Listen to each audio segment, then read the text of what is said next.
Hey everyone, well, welcome back to Black Guy Does Physics.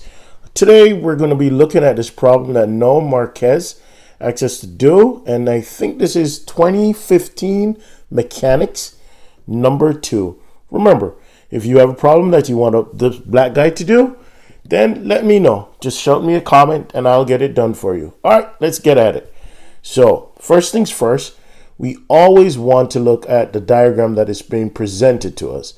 When we look at this diagram, then we just want to figure out, what are they trying to ask us? Like, what are the concepts that are being asked there? Why do I want to know the concepts? I just want to get my brain ready. The way I call it is prime my brain, ready for see what the question is being asked. So, let's see. I see a dashed line, something being shot at an angle. So, automatic, I know that this is projectile motion. Projectiles. Great. Now, I see that something is going to collide right here. So I know that must be momentum. And I see that this thing swings up. And I'm under the impression that it's going to swing up to some height. So this must be the conservation of energy. So let's use energy.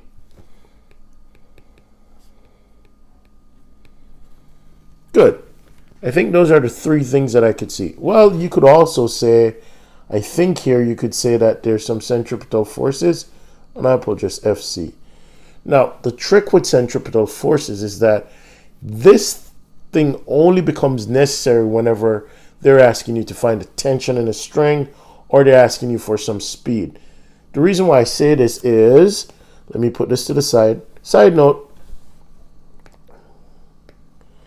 if you're doing centripetal forces, what you have, let's say at the bottom here, you'll have your box, you'll have your weight, mg, you'll have your tension, T. If you do F net radial is equals to mv squared over r, where your F net radial is T minus mg, that'd be equals to mv squared over r. Mathematically speaking, the only thing that it could be asking you for is the tension or the speed if they're giving you m. So, and you have the radius here, which is 1.2. So in this particular case, if the question doesn't mention anything about forces like the tension, then don't even think about centripetal forces. Don't even think about it. Cool. Now let's get into the question itself. A small dart of mass, 0.02 kilograms, is launched at an angle of 30 degrees. So I want to underline what is happening here. So I go mass, and I could write M1 to the side as 0.020 kilograms. And I want to write my angle, which is theta. I'll call that 30 degrees, with an initial speed of 10 meters per second. So I want to write that down. My V0 is 10 meters per second. This is for M1. At the moment it reaches the highest point. This is important. The highest point. Why is that important? Because I know that once something is launched, then at the highest point for a projectile, there's a couple of things that are true. I'll put that in blue so you can make sure you understand that. This is true for projectiles. For projectiles at the highest point, you know that Vy is equal to 0. You know the thing is totally horizontal, which means that the speed, the actual speed, is just Vx, or V0x, because in a projectile, the horizontal motion is constant. Let's put V0x right here. Okay, that's why that is important. All right, let's keep it moving. Let's keep reading. In the path, it's moving horizontally. Look, I told you. Thank you, AP. It collides. Collides. There we go. The collides, that means momentum. We already see projectile. Collides mean momentum. With the and sticks to. So what does sticks to mean for us? It simply means that whenever it's stuck to something, then the speed after of both the block and the mass is one speed, because they're stuck together. You can't be moving at two different speeds if you're stuck together. That makes no sense. So let's keep it moving. So all right, let's write that down so we know that the V the V1 prime should be equal to V2 prime. Okay? And then we see wooden block of mass 0.1 kilograms. So I could put M2 0.10 kilograms. That is suspended at the end of a massless string. The center of mass of the block is 1.2 meters. Okay, that's just telling you it's at the bottom there, and they don't want you to do anything fancy. Below the pivot point of string. The block on the dart then swings up until the string makes an angle theta with the vertical as shown. Air resistance is negligible, so you don't have to worry about any external work being done by any external forces which will do work on the thing. Okay, let's go. Determine the speed of the dart just before it strikes the block. So if that's the case, then I'm looking at from here to here. And that would be my momentum. Uh-oh. Not momentum. That would be a move. That would be my projectile. Sorry about that. Brain fart. It's late at night. All right, here we go. So what are the things you do for a projectile? Remember, the first thing that I say you should do for a projectile is draw your initial velocity vector. It's already drawn for you here, and then you bust it down into its two parts, its x and its y. And automatically you should know by this point that the V0, let's put that on here, the V0x should be equal to V0 sine, that's cosine, sorry, V0 cosine theta, and V0y should be equals to V0 sine theta. Now, we already understood, because if they told us that at the highest point, we already understood that this thing, its speed is totally horizontal. So with a projectile motion, the speed in the horizontal is the same throughout. So at the point where the collision is about to happen, what will happen is that the speed is just equals to V0x, which is what's V0 we have as 10. That's 10 cosine of 30. And I think the cosine of 30 is 0.866. So you eat quick math. That gives you like 8.66 or 8 meters per second. I'm not too big on punching in numbers here, just in time crunching for time saving procedures. You could punch the numbers in as you go along. So that was easy, I think, yeah, to the most part. So let's see. Part B. Calculate the horizontal distance d between the launching point of the dart and a point on the floor directly below the block. Oh, d. So they're just looking for x. Okay. So we write what is true once again. Always write what is true. So what's true for projectile in the x? The x is always equals to the V0x times t. That is always true. So if you want to go old school, you could always say, I'll check for see what I'm missing. So I know V0x and I'm missing t. What is also true for projectiles is that the time in the x is equal to the time in the y. So you need to go to the y, which is the vertical part of the motion, to figure out the time. With that being said, what is true for that is that, and I'll write all of this. All these equations are on your cheat sheet in the exam. What is true for that is just all the motion equations, the acceleration, the constant acceleration motion equation. I'll just write them out quickly. Vy is equals to V0y plus at, where a is g. Let's see, Vy squared is equal to V0y squared plus 2ay. Once again, a is g. And y is equal to V0yt plus half at squared. And you just choose from whichever one makes you happy, man. So if we just match up. We're looking for t, so this is not good. That's gone. We know V0y. We know a, but we don't know y. That's gone. We know a, check. We know V0y, check. And we know Vy is 0, check. So that's gone. Ding, ding, ding, ding, ding. That's what we need right there. So if that's the case, what we have here is that 0 is equals to v0y, which is just v0 sine theta plus at. That simply means that t would be equal to minus v0 sine of theta divided by a, where a is g. Okay, then I substitute that over there, the t into that, so I have x is equals to v0 cosine theta, where that's v0x, which we have the value there, times v0 sine theta divided by g, and that's a negative. Remember, the g would be a negative because we're taking down to be negative and up to be positive. So our g would be minus 9.81 meters per second squared. And you could stuff those numbers in and get an answer. All right, let's keep it moving. Calculate the speed of the block just after the dart strikes. Well, because we have primed our bearings before, we know that right here, this is our momentum. Right there. It's our momentum.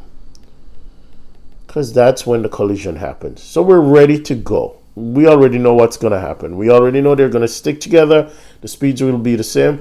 As always, we always write what is true. What is true for momentum is that the momentum, the total momentum.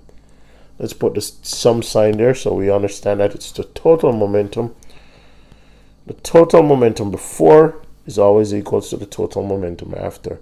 And if you want to write that out mathematically, that would just be m1 v1 plus m2 v2 is equals to m1 v1 prime plus m2 v2 prime.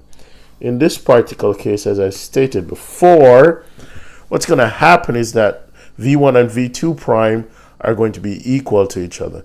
Therefore, and we saw that v2 was 0 because it wasn't moving.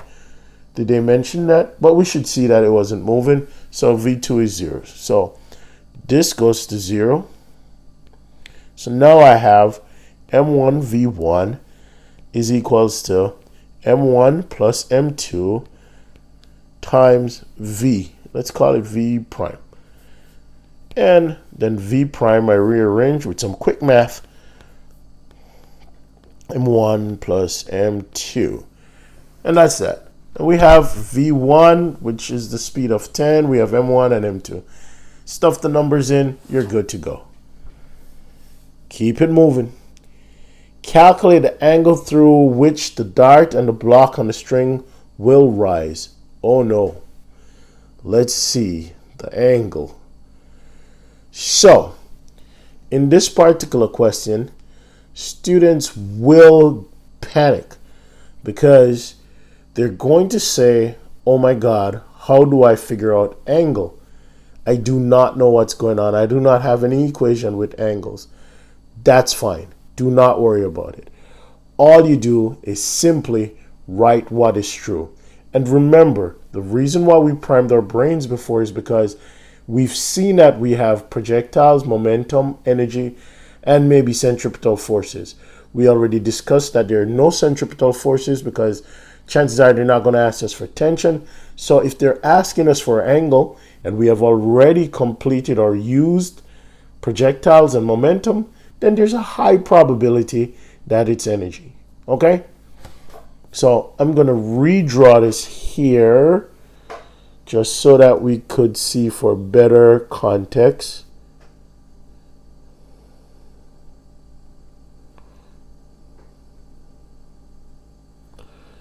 Okay, good.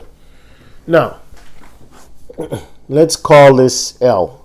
So this is also L. First things first, write what is true. And what is true is that the energy is conserved. And what does that mean? I'll always write this long equation out. You do not have to write this long equation out. You don't want to write this out during your test. That's a waste of time. Just check in your heads. If you're not confident with it, write the equation out. It's just your potentials, your gravitational and your spring potentials, plus your kinetics. That is your translational and your rotational kinetics, plus your work by some non-conservative forces is equal to a constant. For my students and for you, what you should do is that I have some quick rules that you apply whenever you're doing energy so you don't get confused. The first thing that you want to do is that you want to try and label your initial and your final points. So I'm going to pick here as my initial because that's when the energy part of my question starts, and this is going to be my final point. Cool. The next thing you want to do is that you want to label your y is equal to 0 because you see that there's a change in height here, so you want to be explicit about what that change in height is. So my y is equal to 0 would be here. And we want to take the bottom so I don't get confused. So now the next thing I want to do is I want to just make sure I know explicitly where's my height. I want to draw it so I could see that this is my height right here, h. Good. And then now I just check. So at the beginning, it must only have kinetic energy. Can be having rotational kinetic energy. Some students think that, but come on, man. Rotational kinetic energy is when something is rolling. And this is not rolling. It's just going, swinging back and forth. Not even swinging back and forth right now. It's just swinging. Okay, so all you have here is kinetic energy initially because you're at your reference point, which is your y is equal to 0. So that's just your UG would be 0. There's no spring and there's no friction. So this is just KE. And at the end, if it's at its highest point, then the object cannot be moving, which means that it's only potential right now. No work, no rotational, no spring. So it's only potential, UG. And then I write these out. So KE is half M. I'll put big M for M1 plus M2. And I will have M V prime squared. I'll just put V squared, which is V prime.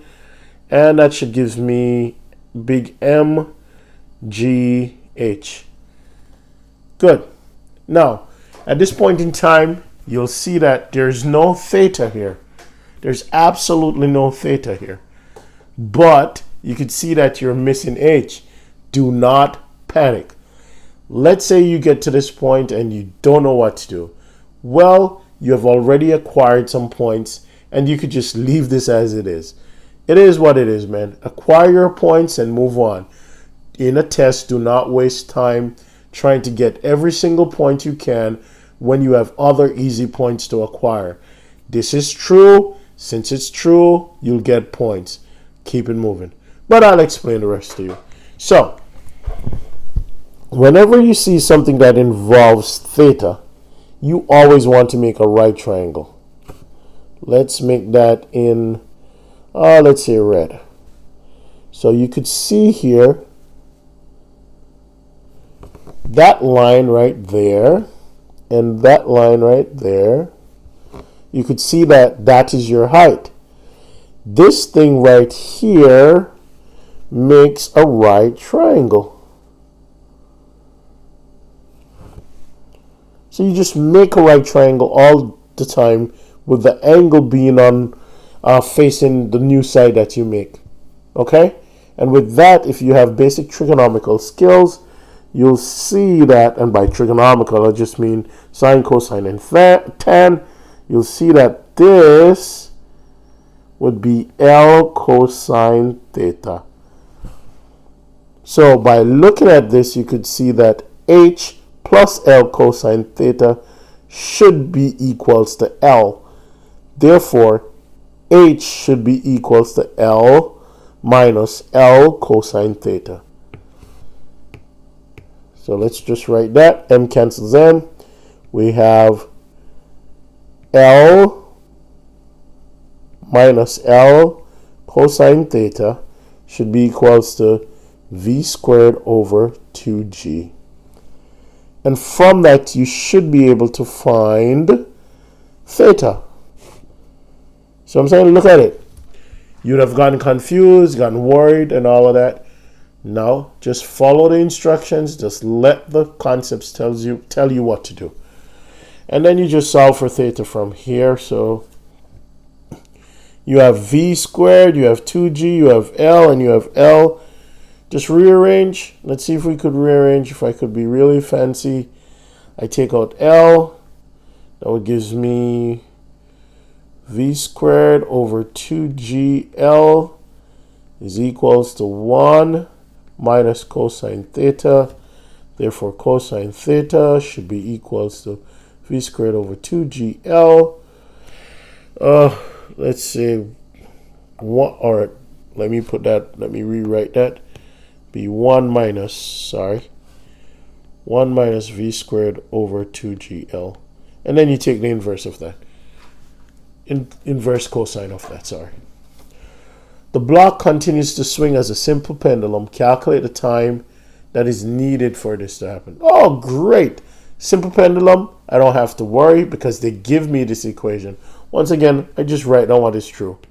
And in this case, they give you this equation on your cheat sheet. T is equals to 2 pi square root L over G.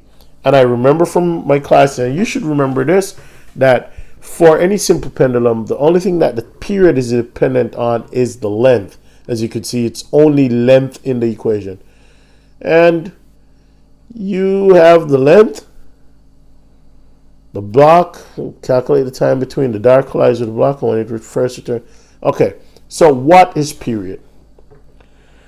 This is our initial thing. If this swings up here, swings back down here, swings here, and then swings back here, that is the time for one cycle. That is its period. The reason why is that the period is the time for the object to return to its original position. So even when it swings back down the first time, that's not its original state. Why is it not its original state? Because as you can see in the first, when it just started to do its motion, it was going upwards or going towards the right. In this particular case, when it swings back, it's going towards the left. So you have to make sure that it comes back. So you could see if the period is 2 pi L over G, you could calculate the total period. And then that from up, back down will be from going up, back down will be half the period.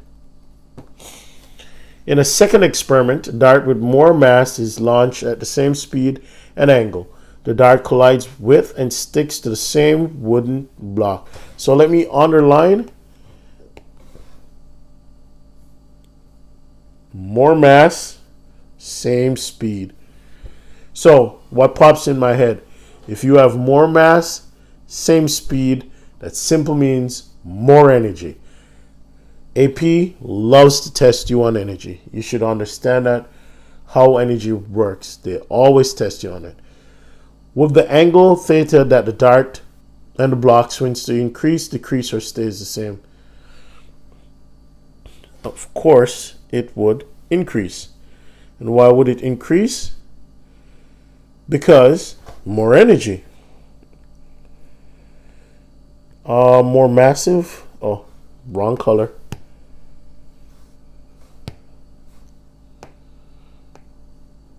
Sorry about that.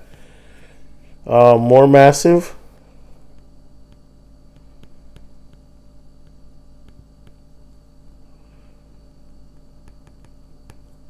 With same speed means greater energy.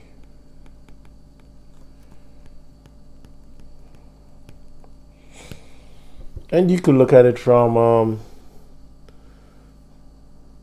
yeah, it's just greater energy.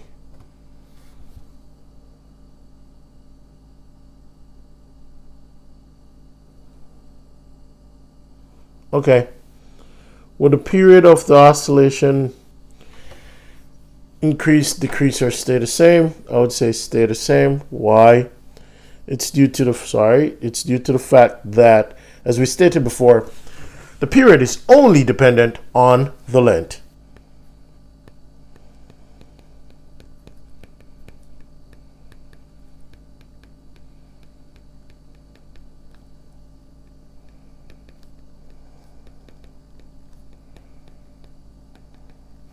of the string.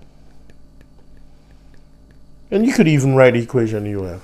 And with that, we're all complete. This should give you a nice 15 or 14 or 13. And once again, remember, with a 13, 14, you're good. So don't stress. Keep it simple. Get it done.